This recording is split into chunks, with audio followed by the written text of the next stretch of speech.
So here is this system. There is a wedge of mass m dash upon which a block of mass small m is kept, and there is a string which is passing over this pulley connected to the wedge and connected the other end with a capital mass m, mass capital M. Okay, what we have to find out is the acceleration, the mass of this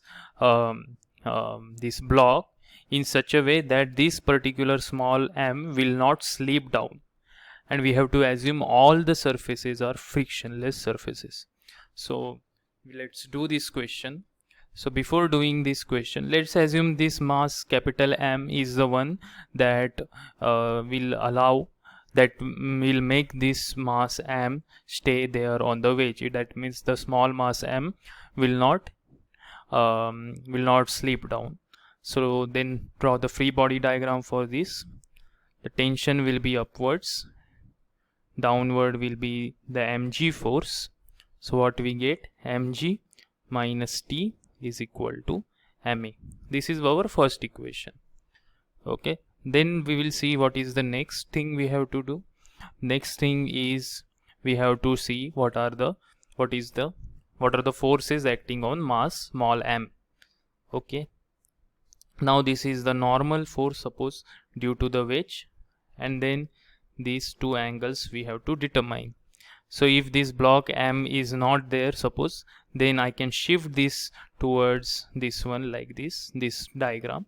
So I will erase this block mass m and just replace it with a point, okay, here like this. So here there is a normal force N, and there are these two components that I can write.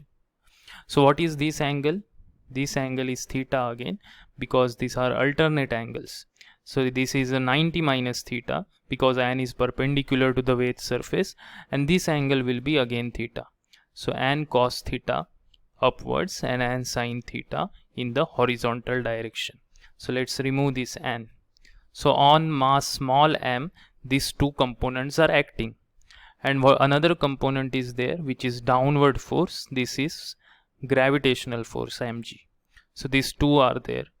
Okay, so N cos theta will be equal to mg in the case where the block of mass small m is not slipping. Okay, that means its y coordinate also will not change and x coordinate will not also change. So N sin theta here must be m times a, the acceleration which is in this direction. Okay, now we will see this as a second equation and this as a third equation. So quickly I can get rid of this normal force capital N by taking the ratio. So ratio of these two equations, that is 3/2, if I did, what I will get, tan theta is equal to a by g. So a is equal to g tan theta. Now let's remember this for our next calculations. Now next one is the free body diagram of this whole system. Okay, this whole system comprising m and m dash, because I can say that this is one system. Okay, now there is a tension force which is acting towards right, and since this surface on which the wedge is kept is a frictionless surface, I can write this directly as T is equal to m dash plus m into a. So there will be no frictional force, so only tension is creating this acceleration. So now I know already that a is g tan theta, and what is tension T? So tension T, from here I can see that it is m times g minus a. So instead of T I can replace it by mg minus a. So instead of T I can write m times g minus a is equal to m dash plus small m into a. So m will be equal to m dash plus m into a divided by g minus a. But we know that a is equal to g tan theta. So m is equal to m dash plus m times g tan theta divided by g minus g tan theta. So g and g will cancel. So what I will get finally, the mass m is equal to m dash plus small m into tan theta divided by 1 minus tan theta. If I divide both the numerator and denominator by tan theta, what I will get?